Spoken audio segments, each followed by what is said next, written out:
जंगल में तेज हवाएं चल रही थी। सभी पक्षी अपने अपने घर में थे। अब तो बारिश शुरू होने वाली थी। टुनी चिड़िया की 6 बच्ची थी।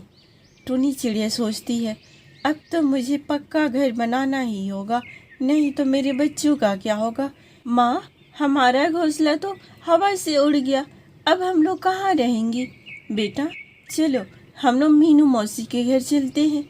फिर टूनी चिड़िया अपने बच्चों को लेकर वहाँ से मीनू मौसी के घर चली जाती है। अरे, यहाँ तो ताला लगा हुआ है, अब मैं क्या करूँ, अपने बच्चों को कहाँ लेकर जाऊँ।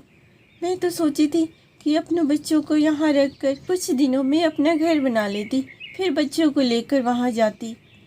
तभी वहाँ एक चिड़िया आती है और कहती है, कौन हो तुम, और इस जंगल में लगता है तुम नहीं आई हो। हाँ, मैं दूसरे जंगल में रहती हूँ, मेरा नाम टूनी चिड़िया है।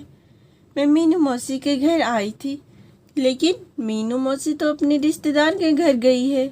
अरे बाबा, बारिश होने वाली है, मैं तो अपने घर जाती हूँ। टूनी चिड़िया सोचती है कि मैं यहाँ रुककर क्या करूँगी, मुझे किसी और घर का तलाश में जाना चाहिए। तभी बारिश शुरू हो जाती है और टुनी चिड़िया अपने बच्चों को बारिश में लेकर भीगते ही आगे निकल जाती है।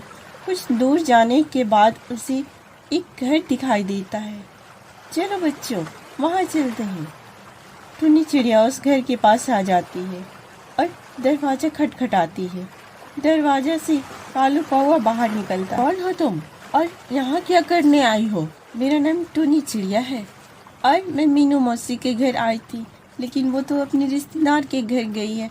जब तक बारिश नहीं ख़त्म होती, मैं आपके घर में कुछ देर तक सहारा लेना चाहती हूँ, मेरे बच्चे भीग रहे हैं।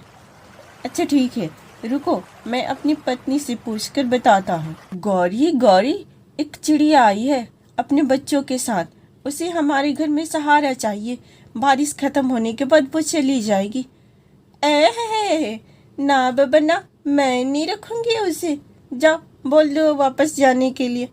अरे गौरी सुनो तो, उसके पास अनाज की पोतली भी है।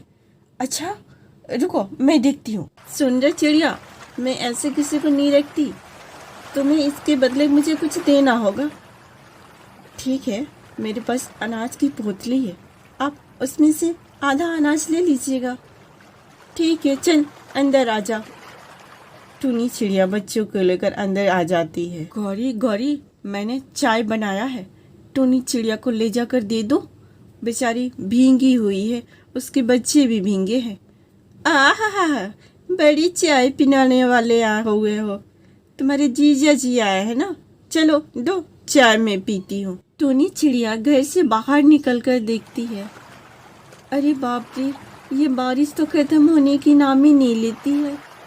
एक दिन ऐसे ही गुजर जाते हैं, दूसरे दिन भी ऐसे ही बारिश हो रही थी। तभी गौरी आती है।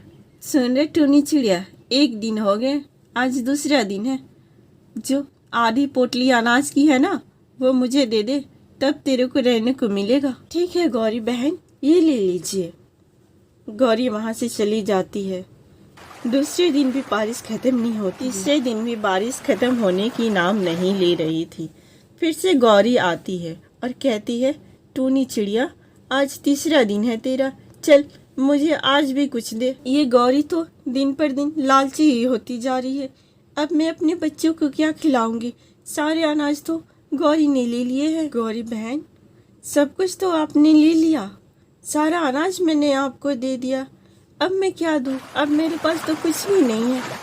आहा, कुछ भी नहीं है तो मैं क्या करूँ, चल मेरे घर से बाहर निकल।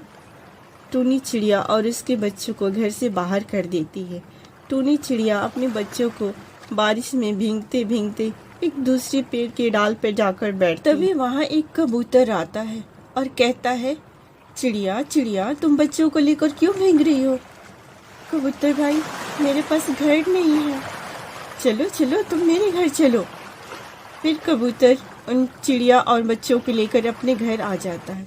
ये लो तौलिया, और अपने बच्चों को अच्छे से पोंछ दो। चलो बच्चों, सब कोई खाना खा लो, मैंने सबके लिए खाना बनाया है। सारे बच्चे खाना खाने लगते हैं।